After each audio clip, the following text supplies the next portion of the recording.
ශ්‍රී ලංකාවට මේ අප්‍රේල් මාසේ මැද භාගයයි. දැඩි උණුසුම් කාලගුණයක් පවතිනවා. පාරවල්, කඩසාප්පු මිනිස්සුන්ගෙන් පිරීලා.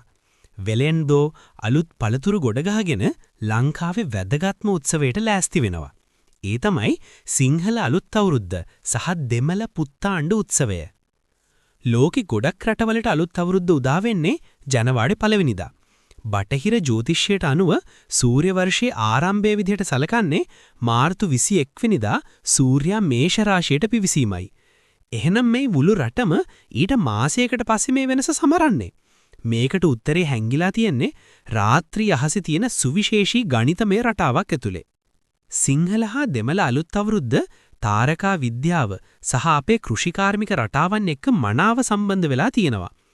පෘථිවිය සූර්යයා වටා ගමන් කරද්දී පෘථිවියේ ඉන්න අපිට පේන්නේ සූර්යයා ඈතින් තියෙන තරු රටා පසු කරගෙන යනවා වගේ. තාරකා විද්‍යාඥයින් මේකට කියන්නේ දෘශ්‍ය චලිතය කියලා. බටහිර දිනදර්ශනය භාවිතා කරන්නේ ඍතු මත පදනම් වුණු ක්‍රමයක්. ඒත් මේ තරු සිතියමෙන් පෙන්වන්නේ නිරායන ක්‍රමයයි.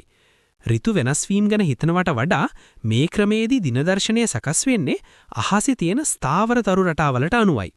නිරායන ක්‍රමයට අනුව සූර්යයා මේෂ රාශියට පිවිසෙනවා කියන්නේ ඇත්තටම අහසේ තියෙන මේෂ තරු රටාව පසුබිමෙන් සූර්යයා පිහිටන එකටයි. ශ්‍රී ලාංකික දිනදර්ශනය මේ විදිහට ඍතු වෙනස් වීම වලට වඩා තරු පිහිටීම මත පදනම් වෙනවා. මේ ක්‍රම දෙක අතර වෙනසක් ඇති වෙන ප්‍රධාන හේතුව තමයි පෘථුවියේ හැඩය. පෘථුවිය සමකයෙන් ටිකක් නෙරාගිනින් තියෙන නිසාත් සූර්යයා සහ චන්ද්‍රයාගේ ගුරුත්වාකර්ෂණය නිසාත් පෘථුවිය Tamanගේ අක්ෂය වටේ කැරකෙද්දී පොඩි සෙලවීමක් ඇති වෙනවා. මේකට අක්ෂීය පුරස්සරණය කියලා කියනවා. මේ සෙලවීම නිසා අවුරුදු 62කට වරක් තරුවල පිහිටීම අංශක 1කින් ආපස්සට ගමන් කරනවා. සියවස් ගණනාවක් තිස්සේ මේ එකතු වුණු වෙනස නිසා බටහිර වසන්ත විෂුවය සහ නියම තරු රටාව අතර අංශක 24ක, ඒ කියන්නේ දින 23ක පරතරයක් හැදිලා තියෙනවා. ශ්‍රී ලංකාවේ දිනදර්ශනය මේ වෙනස නිවැරදි කරනවා.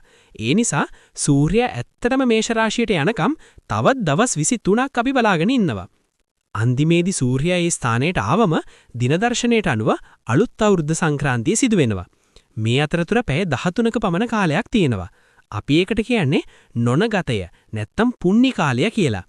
පරණ අවුරුද්ද ඉවර වෙලා අලුත් අවුරුද්ද පටන් ගන්න කලින් තියෙන මේ කාලයේදී කිසිම සුබ නැකතක් නැහැ. සූර්යයා කියන්නේ තනි ලක්ෂයක් නෙවෙයි, විශාල ගෝලයක්.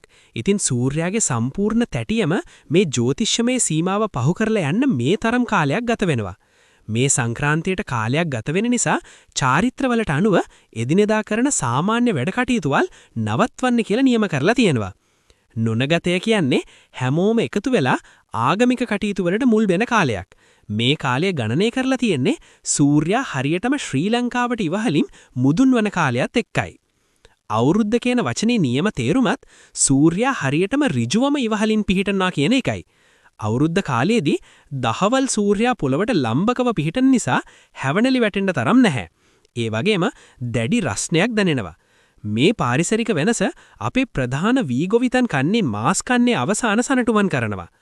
අප්‍රේල් මාසේ මැද වෙද්දී ගොවි කටයුතු ඔක්කොම ඉවරයි. කුඹුරු ටික කපලා රන්වන පාට ගොයන් නැස්වෙන්න ගෙදරට ගෙනල්ලා ඉවරයි. වී බිස්ස පිරීලා තියෙන මේ කාලය ගොවියෙකුට ලැබෙන ආර්ථික ස්ථිරත්වයක් වගේම අතිරේකයක් තියෙන දුර්ලභ කාලයක්. මේ අතිරේකේ පාවිච්චි කරලා තමයි අලුත් අවුරුද්ද උත්සවය සමරන්නේ. මේක හරහා ගමේ ආර්ථිකය ශක්තිමත් වෙනවා. හැමෝම අතරේ සතුට සහ ධනය බෙදී යනවා. ඊළඟ යලකන්නේ පටන් ගන්න කලින් ගොවීන්ට අවශ්‍ය විරේකයයි ශක්තියයි මේකෙන් ලැබෙනවා. ඒ නිසා සිංහල සහ දෙමළ අලුත් අවුරුද්ද කියන්නේ නිකම්ම උත්සවයක් නෙවෙයි. මේක හරියට මුළු රටම අලුතෙන් පටන් ගන්නවා වගේ දෙයක්. ශ්‍රී ලංකාව ඇතුලේ අහසේ ග්‍රහතරුවල ගමන් මග, අපේ භූගෝලීය පිහිටීම සහ කෘෂිකාර්මික ජීවිත රටාව කියන මේ ඔක්කොම එකම රිද්මයකට ගැලපෙන අපූර්ව අවස්ථාවක් තමයි මේ අලුත් අවුරුද්ද.